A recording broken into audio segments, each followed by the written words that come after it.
పెద్దలు గౌరవనీయులు పవన్ కళ్యాణ్ గారిని మాట్లాడాల్సిన కోరుతున్నాను.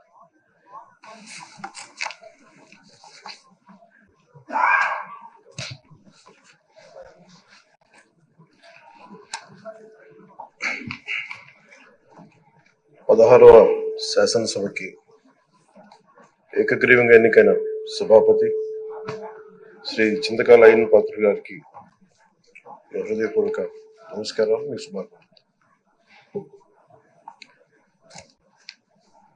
ఇది నేను మొదటిసారి అసెంబ్లీలోకి అడుగు పెట్టడం.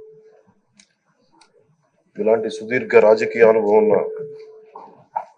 దాదాపు 7 సార్లు ఎమ్మెల్యేగాను, ఒకసారి పార్లమెంట్లో అడుగుపెట్టిన మీకు, Panchayati Raj, technical education, forest, R&B అనేక మంత్రిత్వ శాఖల్ని సమర్థవంతంగా నిర్వహించిన మీకు ఈ సభాధ్యక్షుడు, ఈ స్పీకర్ స్థానంలో కూర్చోవడం చాలా ఆనందంగా ఉంది.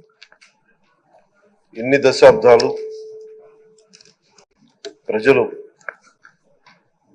రాజకీయ జీవనంలో, ఎన్ని దశాబ్దాలు ప్రజలు మీ వాడి వేడి చూశారు.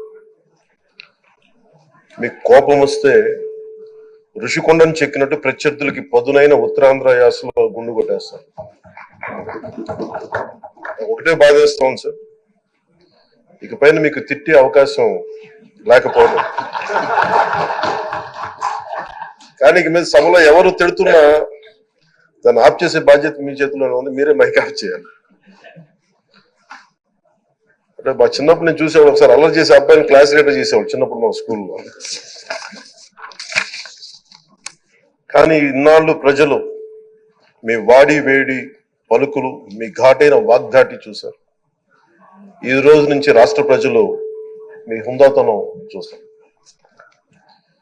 డిబేట్స్ వెనకాల దాక్కుని సంస్కారహీనమైన భాషల్ని, భావాల్ని రకరకాల మాధ్యాల్లో విరజిమ్ముతూ ఉంటారు. దాని నియంత్రణ మీ ఆధ్వర్యంలో ఇక్కడి నుంచే మొదలవ్వాలి. ఇందాక సభా నాయకులు, గౌరవ ముఖ్యమంత్రి శ్రీ చంద్రబాబు నాయుడు గారు చెప్తారు, ఆడబిడ్డలు ఏ విధంగా నలిగిపోయారు ఈ రాష్ట్రంలో గత 5 సంవత్సరాల్లో. చిన్న లేదు, పెద్ద లేదు, ఎవరని లేదు. ఎవరన్నా సరే ఒక మాట మాట్లాడితే వాళ్ళు వ్యక్తిగతంగా దూషణ, సోషల్ మీడియాలో వాళ్ళని క్యారెక్టర్ అసాసినేట్ చేయటం, వాళ్ళు పెద్ద నాయకులు కావచ్చు, కార్యకర్తలు కావచ్చు, లేదా వాళ్ళకి ఎదురు తిరిగి ఒక ఒపీనియన్ చెప్పి ఎవరైనా సగటు మనిషి కూడా కావచ్చు, అది ఇక్కడతో ఈ రోజు నుంచి ఆగిపోవాలి అధ్యక్ష. అది మీ ఆధ్వర్యంలోనే మొదలవ్వాలి. గత ప్రభుత్వం తాలూకు సభ జరిగిన విధానం చూస్తే ఈ వ్యక్తిగత దూషణ ఇవన్నీ చాలా ఇబ్బంది పెట్టే ప్రజలు. ఈ రోజున వాళ్ళకి 11 సీట్లకు పరిమితం అయ్యారు, ఈ రోజు లేరు, ధైర్యం లేదు వాళ్ళకి. విజయాన్ని తీసుకోగలిగారు కానీ ఓటమి కూడా ధైర్యంగా కూర్చుకునే వాళ్ళకి స్థాయి లేదు, వాళ్ళకి పారిపోయారు ఇక్కడి నుంచి. భావంలో ఉండే తీవ్రత భాషలో ఉండాల్సిన అవసరం లేదు. భాష మనుషుల్ని కలపడానికి కానీ విడగొట్టడానికి కాదు. భాష విద్వేషం రేపడానికి కాదు, పరిష్కరించడానికి. ఎంత జటిలమైన సమస్య అయినా, భయంకర సమస్య అయినా చర్చల ద్వారా పరిష్కరించుకోవడానికి కానీ వివాదం సృష్టించడానికి కాదు. ఈ సభ ఉన్నది అందుకు. కానీ మనం చూసింది వాళ్ళ దగ్గర నుంచి బూతులతోటి, వ్యక్తిగత దోషులతోటి రాష్ట్ర పురోభివృద్ధిని ఆపేశారు.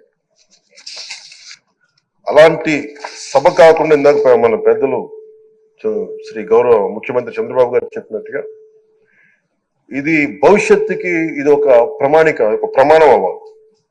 2047 వరకు ఇంత అద్భుతమైన స్థానంలో మనకి ఆంధ్రప్రదేశ్ తెలుగు జాతి ఉన్నత స్థాయికి వెళ్ళాలంటే ఈ రోజు మనం వేసే ప్రతి అడుగు అది భవిష్యత్ తరాలకు ఒక నిర్దేశక, ఒక టచ్ స్టోన్ గా ఉండిపోవాలి, గిట్ రాయిగా ఉండిపోవాలి. ఈ రోజున ఈ సభలో ఉన్న గౌరవ సభ్యులందరూ చట్టాలు చేయడానికి ఉన్నారు, చట్టాలు ఉల్లంఘించడానికి కాదు. విభేదించడం అంటే ద్వేషించడం కాదు, వాదించడం అంటే కొట్టుకోవడం కాదు. ఇవన్నీ విభేదించడం, వాదించడం ఇవన్నీ ప్రజాస్వామ్యానికి చాలా మౌలికమైన పునాదులు. ఆంధ్రప్రదేశ్ ఆవిర్భావం జరిగి అసలు భాషా ప్రయుక్త రాష్ట్రాల ఆవిర్భావమే మన ఆంధ్ర రాజ్యంతో మొదలైంది. అమరజీవి పొట్టి శ్రీరాములు గారి బలిదానం మీద మన రాష్ట్రం పుట్టింది. 56 రోజులు తిండి తిప్పలు తినకుండా నరకం అనుభవిస్తూ ఆయన బలైపోయారు.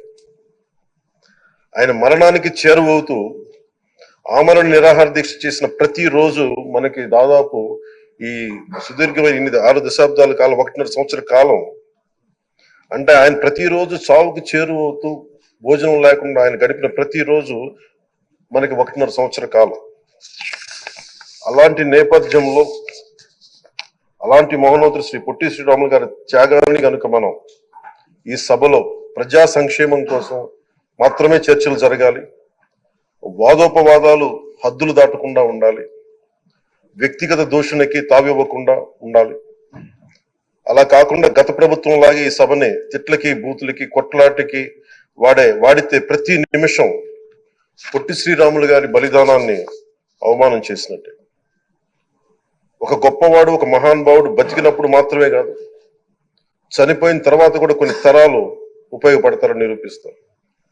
అలాంటి కోవకు చెందిన మహానుభావులు ఆంధ్ర రాష్ట్ర సృష్టికర్త, భాషా ప్రయుక్త రాష్ట్రాలకు శ్రీకారం చుట్టిన ద్రష్ట, అమరజీవి శ్రీ పొట్టి శ్రీరాములు గారి స్మృతిలో ఒక విలువలతో కూడిన ఒక సత్సాంప్రదాయాన్ని తెరలేపుతూ మీ ఆధ్వర్యంలో ఈ సభ జరగాలని, ఈ 5 ఏళ్ల ప్రజా ప్రస్థానంలో ఈ విలువైన 5 ఏళ్లు రాబోయే తరానికి గొప్ప భవిష్యత్తునిచ్చేలా, అన్నం పెట్టే రైతుకి, కౌలు చేసుకునే రైతుకి, రైతు కూలీకి అండగా ఉండేలా, మహిళలకి భద్రతతో పాటు ఉన్నత స్థాయికి ఎదిగేలా, ప్రభుత్వ ఉద్యోగులకి భద్రత కల్పించేలా, పశువు, పక్షి, ప్రకృతి, సర్వజనులందరికీ కూడా మతాలకి, ప్రాంతాలకి అతీతంగా సుభిక్షంగా అభివృద్ధి పదంలో ఆంధ్రప్రదేశ్, ఆంధ్ర రాజ్యం అద్భుతమైన ప్రగతి సాధించేలా ఈ చర్చలు సాగాలని కోరుకుంటూ, సభాపతి అయ్యన్న పాత్రుడి గారికి